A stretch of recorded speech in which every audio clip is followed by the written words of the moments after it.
tentang rangkaian tiga fasa. Kira-kira kenapa sih Tio kita perlu belajar rangkaian tiga fasa, Tio?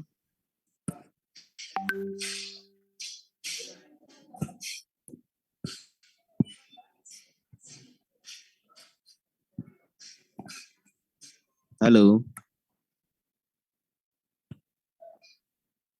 Kira-kira kenapa ya kita perlu belajar rangkaian tiga fasa? Ada? Ada yang bisa jelaskan? Theo? Anda bisa jelaskan, Theo?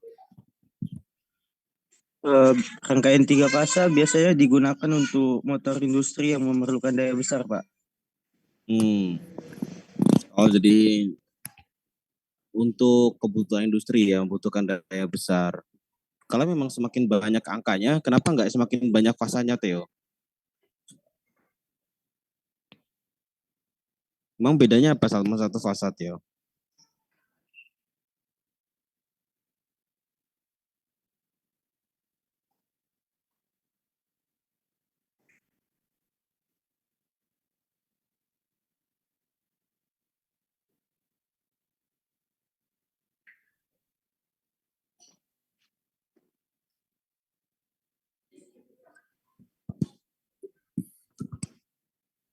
Nggak ada jawaban, Theo?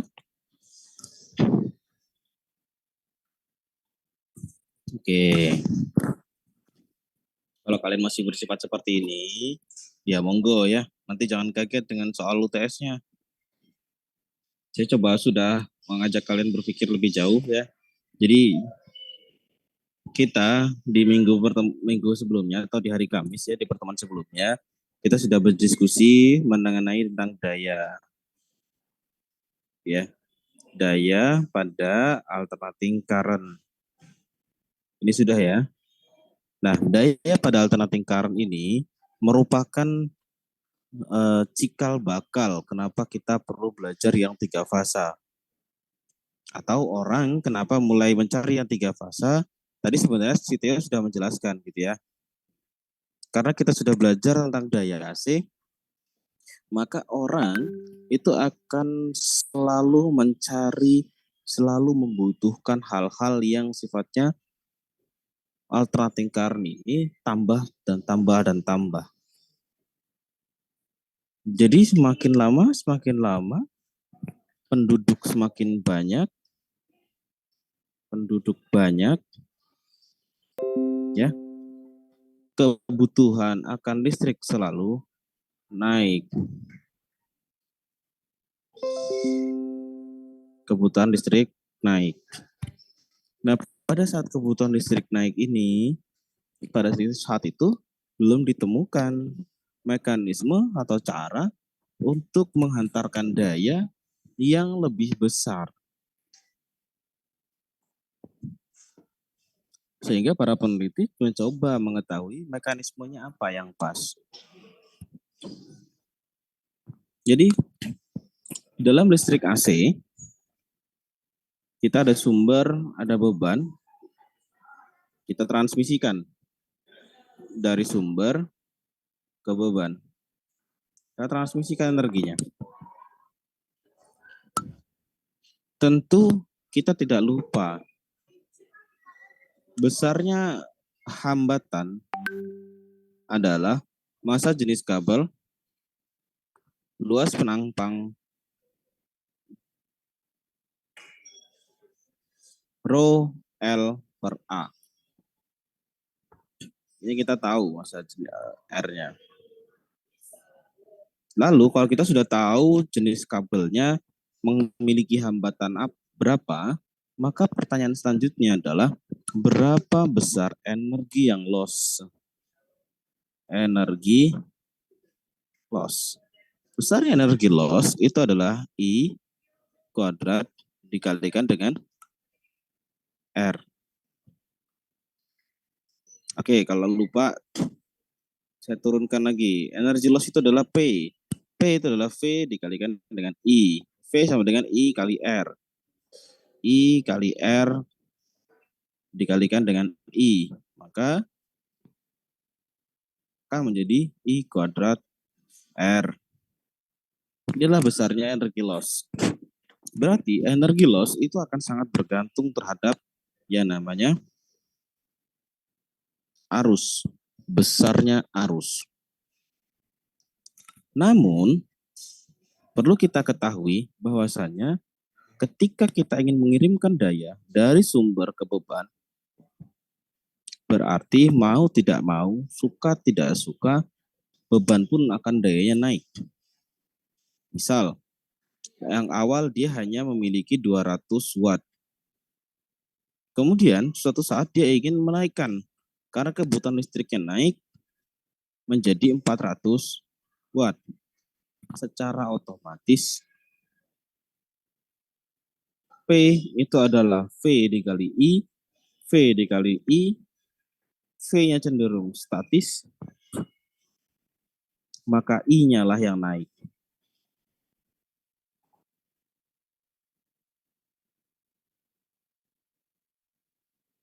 Nah, dari sinilah muncul permasalahan-permasalahan tadi. Ada mekanisme mungkin karena P sama dengan V kali I, agar menurunkan nilai I berarti adalah menaikkan nilai V. Dan itu betul sekali gitu ya. Kita bisa menaikkan nilai V, maka I-nya akan turun dengan nilai daya yang sama.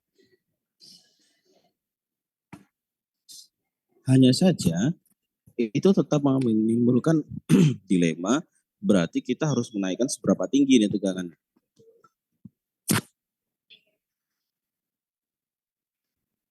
Berapa medan magnet yang dihasilkan nantinya. Kan gitu ya. Oleh karena itu, muncullah ide penelitian tadi mencoba menambahkan menambahkan sudut fasa. Jadi kalau di dalam generator ya itu ada kutub magnetnya, mungkin dulu dia hanya satu, A dan A aksen, mulai bertambah menjadi ada B dan B aksen, kemudian ada C dan C aksen. Dan ternyata dengan menambahkan kutub ini menghasilkan gelombang yang berbeda. Ini terhadap omega T, ini adalah besar misalkan misal tegangannya, ya 1 kali siklus putaran dia bisa menghasilkan 3 tegangan dengan kondisi yang berbeda. Ingat ya, 1 siklus putaran. Kita memutar generator sekali itu bisa menghasilkan 3 tegangan yang berbeda dengan sudut fasa yang berbeda. Gitu. Nah, berangkat dari sini, kemudian mungkin yang kedua bisa berangkat dari sini, dan yang ketiga bisa saja dari sini. Nah, jarak antar mereka sini ke sini, sini ke sini, sini ke sini itu adalah 120 derajat. Jika kita telah lebih lanjut ke dalam diagram fasor,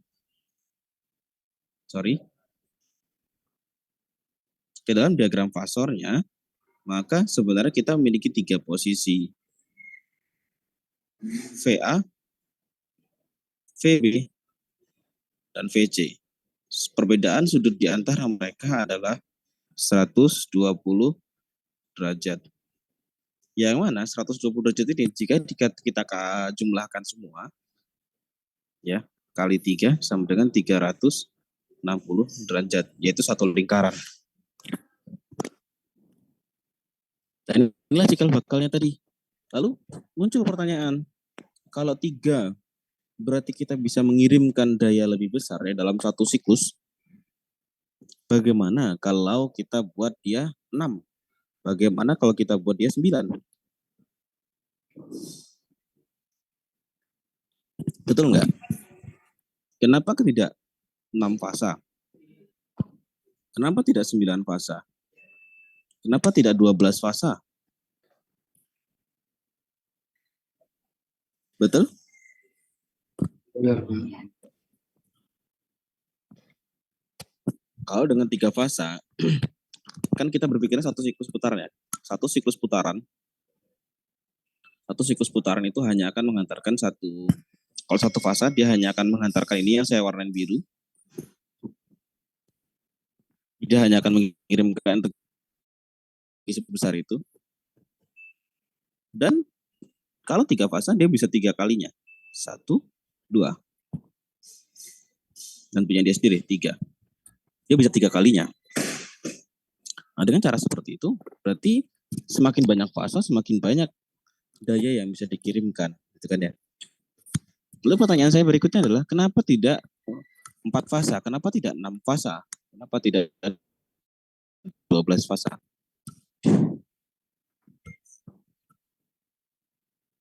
Kenapa? Ada yang tahu?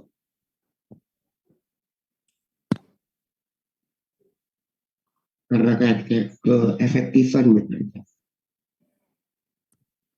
Gimana? Ya, kalau misalnya itu 6 fasa, 9 fasa bukannya lebih complicated ya Pak ya? Maksudnya biar lebih efektif aja dia dibuat 3 fasa gitu Pak. Oh, lebih complicated, lebih banyak fasanya. Oke, boleh juga itu idenya. Tidak ada lagi yang lain?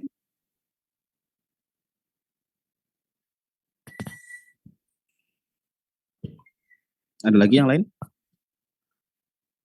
Apa kira-kira?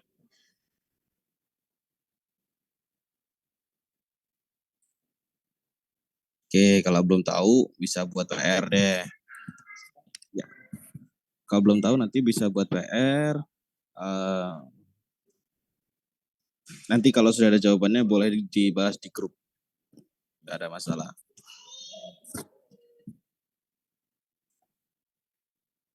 Oke, sekarang saya coba untuk present rangkaian 3 fasa. Nah, di rangkaian 3 fasa ini ada beberapa materi yang akan kita coba diskusikan gitu ya. Suara saya jelas nggak? Jelas Pak. Oke, ada rangkaian 3 fasa, ada tegangan 3 fasa. Jadi kalau berbicara tentang 3 fasa, kita ada beberapa hal yang akan kita diskusikan. 3 fasa dari sisi sumber, 3 fasa dari sisi beban, dan bagaimana transmisinya.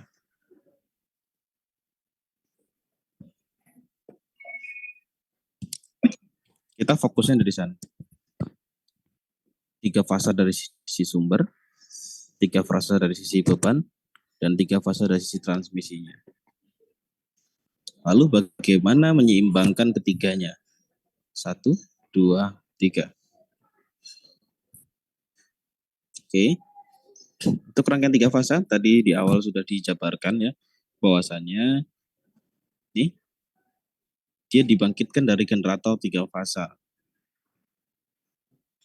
dengan perbedaan sudut adalah 120 derajat.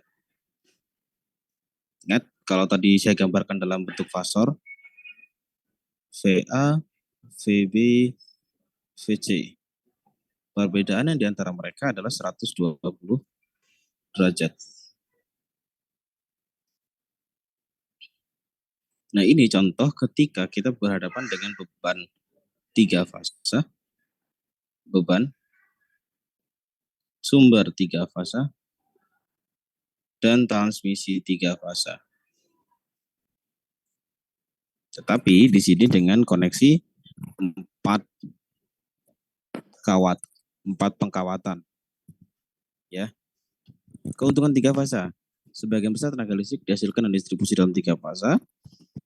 Kekuatan sesaat atau power stainless atau kekuatan sesaatnya, daya sesaatnya itu bisa konstan, lebih ekonomis, dan bahkan kawat yang dibutuhkan untuk sistem 3 fasa kurang dari yang dibutuhkan untuk sistem fasa tunggal yang setara.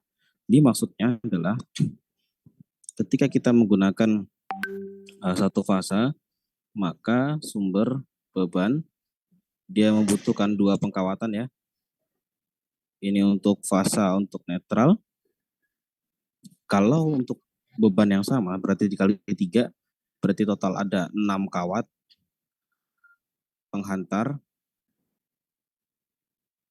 Sedangkan untuk sistem 3 fasa, sumber beban ya, dia akan untuk fasa 3 dan untuk netral 1, berarti total 4 kawat. Jika dia dengan konfigurasi delta, maka dia hanya membutuhkan 3 kawat. Tentu ini akan lebih hemat, lebih ekonomis dibandingkan kita menggunakan sistem 1 fasa. Oke, ini tegangan 3 fasa tadi sudah saya sebutkan. Ini generator 3 fasa. Ini ketika kita lihat kondisinya, ada kawat A, kawat B, dan kawat C, kawat netral. Berarti di sini terhubung secara delta. Ya, delta itu berarti 4 kawat. Ada kawat fasa R, fasa S, fasa T, dan fasa N. Oke. Ini generator 3 fasa terdiri dari magnet yang berputar yang dikelilingi oleh belitan stasioner. Oke. Ini ada 2 kemungkinan konfigurasi. Ini saya sebutkan tadi. Terhubung delta dan terhubung dengan star. Star atau Y. Ya. Ini Y itu akan membentuk huruf Y. Tapi di sini Y-nya kebalik ya. Ini Y. Dan delta itu akan membentuk segitiga. Jadi dia akan menggunakan 3 kawat. Kemudian di sini kan menggunakan 4 kawat. Oke. Kemudian di tegangan 3 fasa itu nanti kita akan ada kenal namanya tegangan fasa seimbang, urutan fasa, dan beban seimbang. Urutan fasa itu adalah ini posisi urutannya dari medan magnet. Ini medan magnet berputar kemana? Ke sana. Maka urutan fasanya nanti dari apa ke apa? Kalau di sini tampak dengan jelas adalah VAN dulu, PBN, dan VCN. Fasanya berurut dari 0 ke 120 ke 240. Jadi ada 3 titik. V1 sudut 0, V2 sudut 120, dan V3 sudut 240. Oke. Ya, sampai sini ada yang tanyakan dulu Kak? Saya jangan terlalu kebut ya. Pak izin bertanya, saya masih bingung di bagian kenapa yang tadi tuh kita bisa menganggap 3 fase itu sebagai sistem yang lebih ekonomis dibandingkan 1 fase. Sedangkan kan kalau kita lihat, kalau 1 fase itu hanya menggunakan 3 kabel ya Pak ya. Kalau 3 fase itu menggunakan, bukan kabel kawat maksudnya Pak. Kalau 3 fase kan menggunakan 4 kawat. Itu ekonomisnya dari segi mana Pak? Saya masih kurang cuni itu Pak. Gimana tadi 3 fasa menggunakan 4 kawat, 3 fasa dengan 3 kawat, kenapa? Kan tadi di awal Bapak bilang itu kalau 3 fase itu lebih ekonomis dibandingkan fase tunggal ya Pak ya. Kalau fase tunggal kan kita tahu dia menggunakan 3 kawat dengan 1 kawat netral. Jadi kalau yang 3 fase kan itu menggunakan 4 ya Pak ya. Itu ekonomisnya dari segi mana ya Pak ya? Oh, gini. Ekonomisnya dengan daya yang sama yang dihantarkan. Ingat, daya yang dihantarkan dengan kawat yang sama, dengan daya yang dihantarkan yang sama. Kalau dengan sistem 1 fasa, dengan kawat yang sama dan untuk menghantarkan daya yang sama besarnya dengan 3 fasa, nggak sanggup. Dia harus dibagi menjadi 3. Oleh karena itu maksud saya di sini ada sumber lagi, ada beban lagi. Ini fasa kedua, ini ada netral kedua, ada sumber lagi, beban lagi, ada fasa ketiga dan netral ketiga. Jadi untuk mengirimkan energi yang sama, kita butuh 1, 2, 3, 4, 5, 6. Kita butuh 6 kawat. Sedangkan sistem 3 fasa itu bisa menggunakan konfigurasi star ataupun delta. Kalau delta kita hanya butuh 3 kawat. Kalau star kita hanya butuh 4 kawat. Dengan cara seperti ini, tentu kita bisa menghemat 2 kawat, ya, maksimal 2 kawat, minimal 2 kawat, maksimal 3 kawat. Dengan panjang pengantar yang sama. Disitulah titik ekonomisnya. Josephine tadi kayaknya yang tanya ya? Iya, Pak. Iya, paham. Gimana Josephine? Paham. Oke. Gitu ya. Nah, mungkin tadi secara teoritisnya, sekarang kita mulai masuk ke yang lebih agak memiliki perhitungan-perhitungan ya. 3 fasa itu kita akan bersinggungan dengan mengkoneksikannya. Jadi sumber ada beban, sumber itu bisa delta, beban itu bisa delta juga, delta lagi, star, bebannya start, sumber delta, beban delta, atau nanti di sini ada sumber star, bebannya delta, atau yang sumbernya delta, bebannya star. Kan beda nih ya. Kalau ini mungkin sama ya, 4 kawat, di sini 4 kawat, di sini 3 kawat, yang sini 3 kawat, atau yang di sini jadi 4, tapi sini jadi 3. Nah, gimana nih? Kalau yang di sini 3, bebannya 4. Gimana nih? Gimana coba menghubungkannya? Nah, itulah yang akan kita diskusikan di pembahasan kali ini gitu ya. Tapi yang perlu kalian perhatikan, pertama itu kalian harus memahami terlebih dahulu tentang YY connection atau delta-delta connection. Nah, ini untuk star to star connection jika seimbang. Tegangan line L ya. Tegangan line atau tegangan jaringan. Tegangan jaringan itu berarti adalah besarnya tegangan yang dimiliki pada kawat antar fasanya. Jadi di sini disampaikan VL itu adalah tegangan antara A dan B. A dan B. Jadi kalau kalian masuk multimeternya diukur di sini. So, bukan di A dan netral, tetapi A dan B. Itu namanya tegangan line. Ada yang nyebutnya adalah VLL, line to line. Nanti itu fleksibel saja, kalian harus pahami itu. Ada yang menyebutnya juga dengan tegangan pasa. Tegangan pasa itu adalah besarnya tegangan untuk setiap fasanya. Oleh karena itu, dia diukur antara A dan N. Ini voltmeter. Dan ini adalah V pasa, ini adalah V line. Nah, besarnya V line merupakan akar 3 dikali V pasa. Kalau ini kudu diingat ya. Alasannya kenapa akar 3, kalian bisa cari di buku Sadiku itu ada penjelasan gamblangnya. Ini adalah norma. Ini yang harus kalian ingat-ingat terus. Oke, sekarang jika kita berhadapan dengan sistem, jika yang awalnya adalah star, yang mana 4 fasa, 4 kawating, dan delta yang sifatnya 3 kawat. Kalau seperti ini, yang menjadi fokus kalian adalah arusnya. Baik itu adalah arus line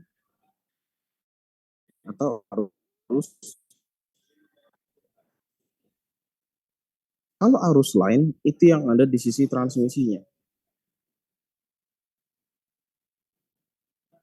Arus line itu adalah arus yang ada di transmisinya. Sedangkan arus fasa ini hanya dikenal untuk tipe konfigurasi delta. Nah, untuk konfigurasi delta, arus fasa itu adalah arus dari titik simpul satu ke titik simpul berikutnya. Disinilah ada ampere meter. Oke, sampai sini ada yang tanyakan dulu nggak? Jangan sampai bingung dengan istilah-istilahnya. Belum, Pak. Belum ya? Oke, kalau untuk delta to start to delta masih mudah. Sekarang delta to delta. Kalau delta to delta malah lebih enak lagi ya. Di sini kita punya arus line, di sini kita punya arus fasa, di sini kita punya tegangan line, ya A to B, dia tidak pernah mengenal netralnya. VBC, VCA. Kalau yang sistemnya delta to delta lebih mudah dengan sistem 3 kawat. Nah, kalau ada delta to star, sama seperti yang tadi.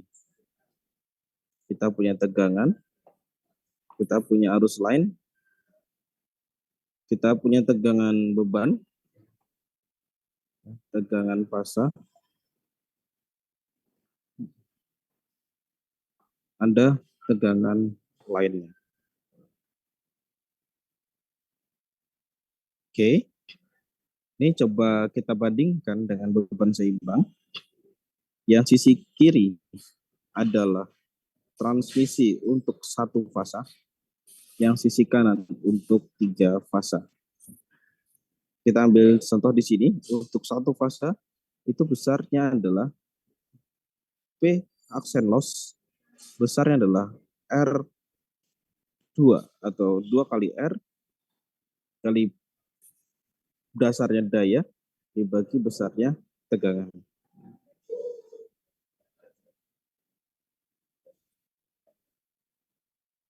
Jika kehilangan daya sama ditoleransi di kedua sistem, sistem 3 fasa hanya menggunakan 75% bahan dari sistem fasa tunggal.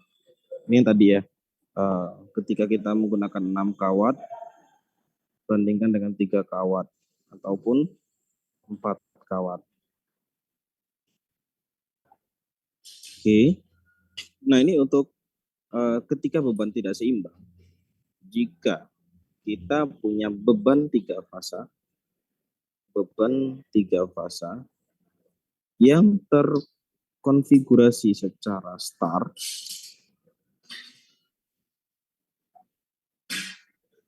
maka jika beban itu tidak seimbang, dia akan terdapat arus pada sisi netralnya. Lalu dengan sistem start ini, kita tidak bisa tuh, karena tadi 3 fasa ya, berarti misalkan P-nya, P total, daya total itu tidak bisa dengan 3 kali P, daya fasa. Nggak bisa. Ini tidak bisa dilakukan. Hal ini bisa dilakukan jika beban seimbang. Jika tidak seimbang, maka yang kalian lakukan harus menjumlahkan daya setiap fasanya. Berapa daya di fasa A, berapa di fasa B, dan berapa di fasa C.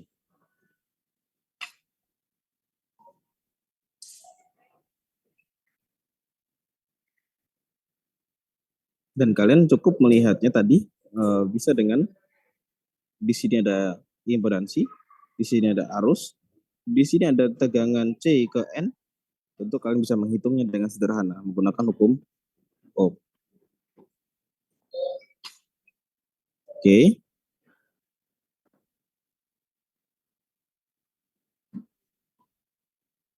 Nah, lalu bagaimana menyeimbangkan daya?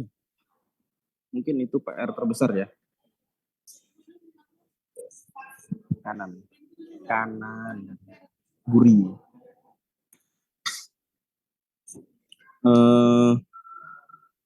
Bagaimana cara menyeimbangkan beban gitu ya? Kalau untuk beban 3 fase ada arus di netral, ini akan berbahaya nih bagi komponen kalian ataupun orang yang bersinggungan dengan kawat netralnya. Gitu ya. Nah, bagaimana menyeimbangkannya agar mengurangi arus netralnya? Tidak ada cara lain sejauh ini. Yang bisa dilakukan hanya ada phase changer ya, menukar fasa. Baik itu dari sisi salah satu bebannya ataupun beban-beban yang lain. Sehingga akan ada keseimbangan antara fasa di beban di fasa di apa? Di beban di A atau R, S ataupun T-nya. Beban di fasa R, beban di fasa S dan beban di fasa T.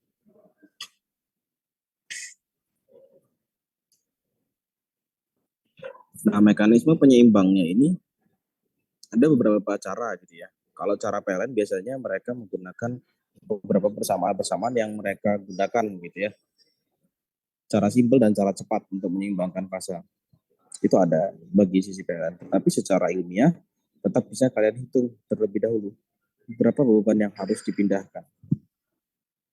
Misalnya di R bebannya ada 300 watt, di S 200 watt, di T 800 watt. Nah, bagaimana menyeimbangkan antar fasa ini? Gitu. Untuk mengurangi arus yang ada di netralnya.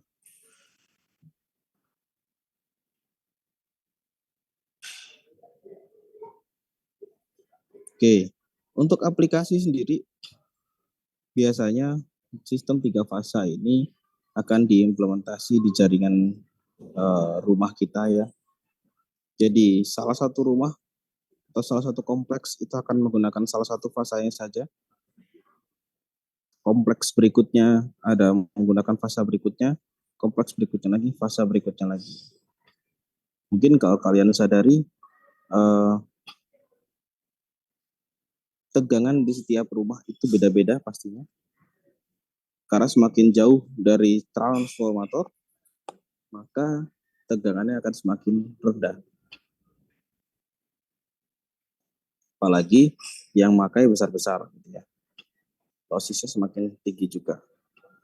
Nah, dengan cara seperti ini, kita hanya mengirimkan 3 buah kabel, tapi bisa dimanfaatkan untuk banyak rumah dengan sistem 1 fasa.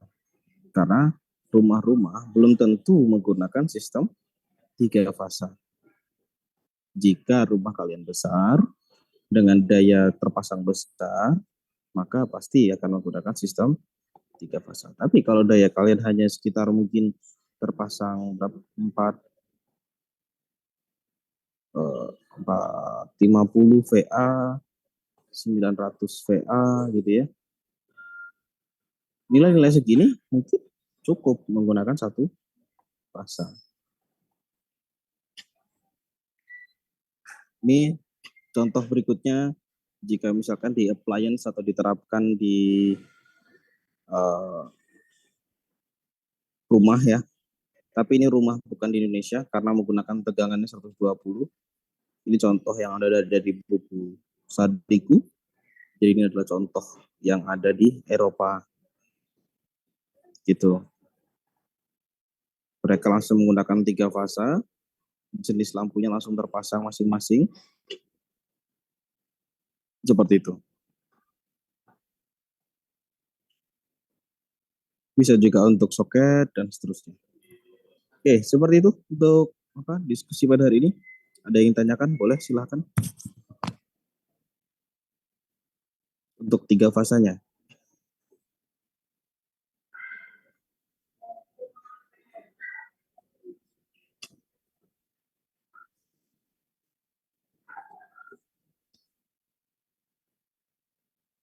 Ada yang ingin bertanya tentang 3 fasanya? Sepertinya belum Pak, mungkin lebih ke permasalahan ETS sih Pak kalau yang ditanyakan. Aduh, suaranya agak menggema Josephine. Gimana Josephine? Kalau untuk yang masalah ini sih belum sih Pak. Oh, untuk saat ini belum ya. Ya, karena dari tadi saya belum memberikan perhitungan gitu ya. Sebenarnya perhitungan itu cukup untuk pembelajaran kalian sebenarnya. Di di slide saya juga kayaknya ada ya kemarin yang saya berikan itu perhitungan-perhitungan yang dapat digunakan. Kayaknya ada deh, sempat ada. Nah, itu bisa kalian untuk pelajari ya. Eh, karena di sana tuh sebenarnya sederhana. Di tiga fasa itu yang penting kalian jeli untuk membedakan arus fasa dengan arus lain. Dengan cara kalian bisa membedakan arus fasa dan arus lain, implementasi paling sederhana itu adalah daya kemarin. Analisis daya AC kalau kalian kuat, kalian bisa melakukan.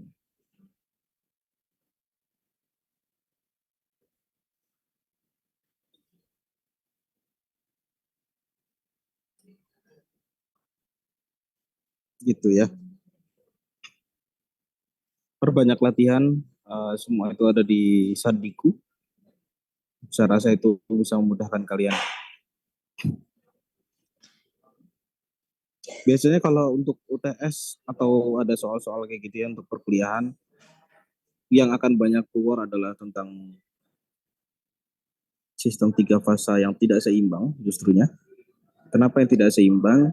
Karena dalam kondisi nyata di kehidupan kita, sesuatu untuk fasa seimbang itu hampir mustahil. Hampir mustahil ada.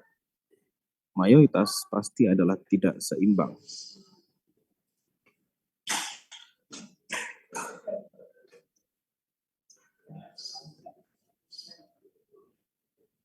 Gitu. Pak izin bertanya. Ini Ya, berarti silakan. jadi pertemuan terakhir kita sebelum UTS atau masih ada kelas lagi Pak? Karena kan kita kurang satu ya Pak ya. Itu UTS-nya kapan ya? Di hari Selasa Pak. Nggak ketemu lagi dong berarti ya. Oke, baik Pak.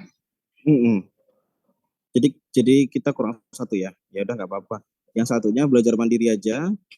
Eh, atau mau ditemani lagi di hari Minggu untuk magnetic couple.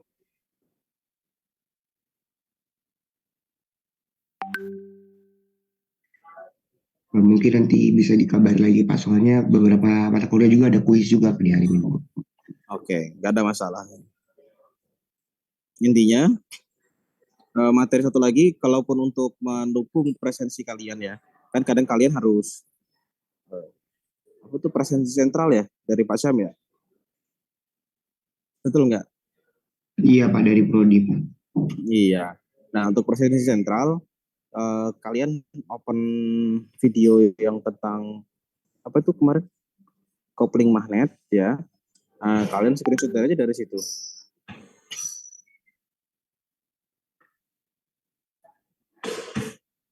Oke, baik. Mm-mm.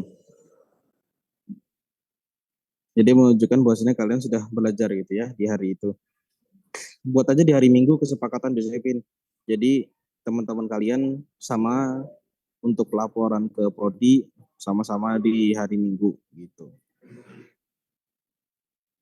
Jadi nggak perlu ada kelas, nggak apa-apa. Jadi samakan jamnya aja ya Pak ya, biar nanti ngunggahnya juga bersamaan. Betul, betul sekali. Oke, baik Pak. Oke, kira-kira gitu. Ada lagi? Saya nanya lagi boleh nggak Pak? Soalnya masih sedikit bingung untuk UTS Pak. UTS kenapa? Nanti di ETS itu ketentuannya boleh diberitahu nggak Pak? Maksudnya boleh close buka atau open buka gitu. Kalau sama Bu Putih biasanya open cheat sheet sih. Open cheat sheet biasanya. Open, tapi yang di open adalah cheat sheet-nya. Iya, satu lagi. Mumpung ingat, di tiga fasa itu kalian jangan sampai lupa tentang ini. Sepertinya di area 1 udah pernah ada. Ini, star to delta conversion. Sudah pernah belum? Terlihat nggak di layar kalian? Lihat Pak. Oke. Kok hilang?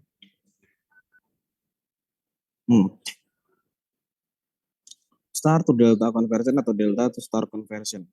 Ini hal lumrah yang perlu kalian selalu ingat ya. Memudahkan kalian dalam analisis. Karena ada kondisi-kondisi yang mudah untuk si star, ada kondisi-kondisi yang mudah untuk delta. Kira-kira gitu. Ini tadi yang saya sampaikan, jika dia balance, dia tinggal dikali 3 atau dibagi 3 sudah selesai. Tapi masalahnya, yang sering terjadi di kita adalah unbalance. Maka kita tidak bisa langsung mengalihkan 3. Gitu ya. Tapi kalau untuk estimasi, kalikan 3 nggak ada masalah. Maksudnya itu hanya untuk perhitungan sementara ya. Perkiraan. Tapi kalau sudah untuk analisis detail, dia harus dicek satu-satu. Dimengerti? Mengerti. Oke. Ada lagi yang bertanya?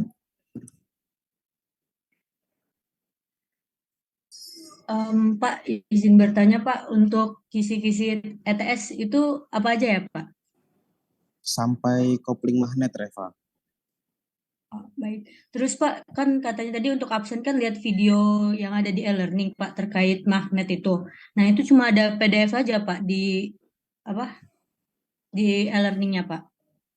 Enggak ada. Coba tanya yang lain. Oh, baik Pak. Coba tanya yang lain. Yang lain sudah lihat belum? Coba buka ya Pak. Atau Udah, cuma ada Pak. PDF-nya aja? Hah? Udah sih. Ada nggak yang lain? Kalau emang nggak muncul, siapa tahu saya salah gitu loh. Gimana yang lain? Ada nggak? Benar Pak, Saya cuma semua saya. PDF, Pak. Apa? Saya juga cuma PDF, Pak. Cuma PDF? Yang benar.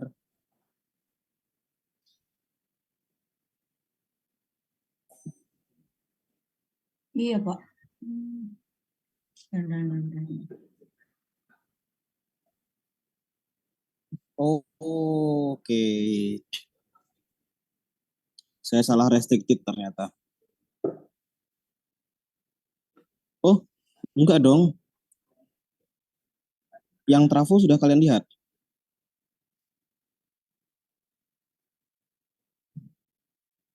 Oh, materi trafo kan restricted-nya jauh sekali. Bentar.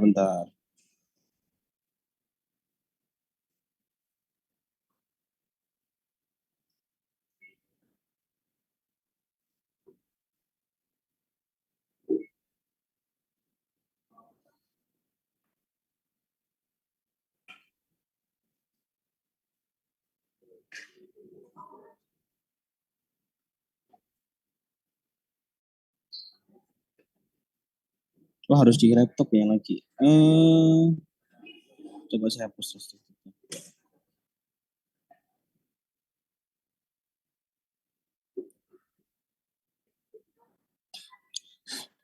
Coba teman-teman lihat untuk materi trafo sudah terbuka belum?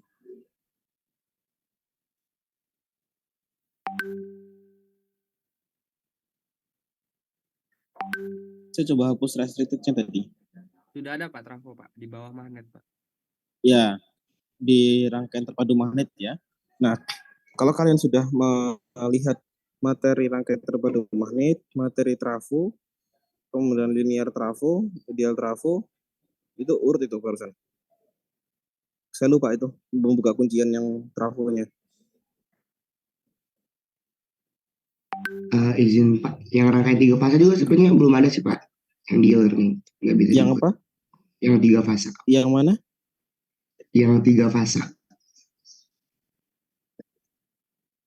3 fase, oh videonya maksudnya. Iya Pak, buat belajar lagi gitu. Oh, kayaknya videonya saya waktu itu belum saya produce sih. Sudah ada recordnya banyak beberapa, tapi memang belum sempat diunggah gitu. Itu hal yang sama dengan analisis daya sih. Jadi ada 2 topik itu yang belum sempat saya unggah. Izin bertanya Pak. Hmm, Jadi yang untuk besok absensi itu menggunakan video yang mana ya? Soalnya cuma sampai ideal auto trafo dan trafo 3 fase Pak. iya, pakai sampai situ kan banyak itu, nanti ada videonya lengkap Pak, itu. Oh jadi pilih salah satu aja Pak. Bebas. Baik, Pak. Terima kasih Pak. Hmm. Yang penting disepakati aja tuh sama ketua kelas ya, Josephine. Mau jam berapa? Biar dibaca sama sama prodi nggak jomplang-jomplang tuh. Oke, baik. Mm-mm. Oke. Ada lagi yang bertanya?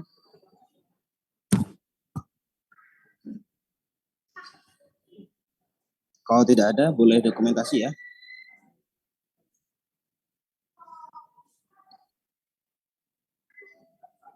Oke. Boleh dokumentasi dulu, silakan. Dipandu Josephine. Oke. Teman-teman silakan on cam dong. Ini slide 2 belum.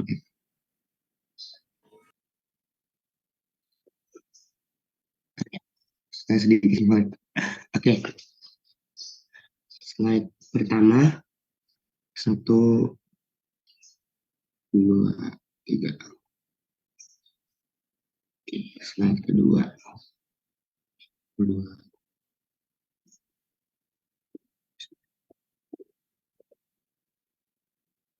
Oke, sudah Pak.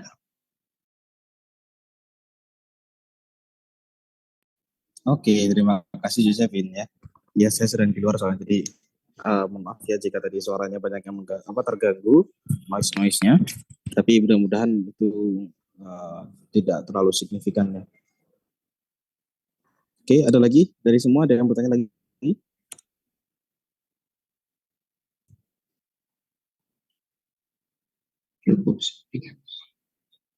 Cukup ya. Tuh Ben, ini kelasnya banyak 45, nggak salah lihat saya. Atau kita kuliahnya minggu depan kalau ada dengan saya lagi di hari Sabtu gitu ya. Kayaknya banyak yang hadir.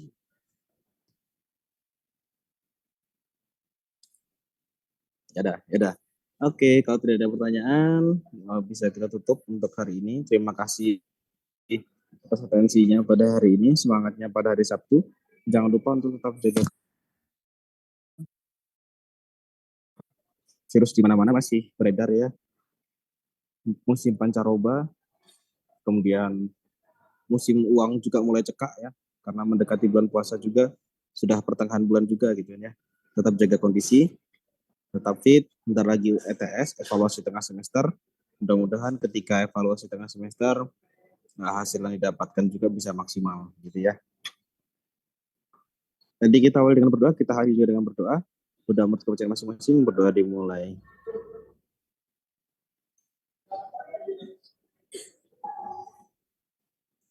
Selesai. Pesan saya terakhir sebelum kita tutup kelas ini, mungkin kita akan bertemu lagi di mata kuliah lainnya ya. Karena perjalanan kalian juga masih panjang. Ini tahun ketiga kalian ya. Oh sorry, tahun kedua ya, sorry maaf. Masih tahun kedua, terus depan masih ada tahun ketiga dan tahun keempat. Ya, masih perjalanan masih panjang. Kemudian tetap pertahankan semangatnya untuk belajar semuanya. Justru yang dasar-dasar ini jangan sampai lupa. Sering-seringlah kalian buka. Materi tetap saya berikan untuk selalu dibuka. Mungkin saat ini kalian belum merasakan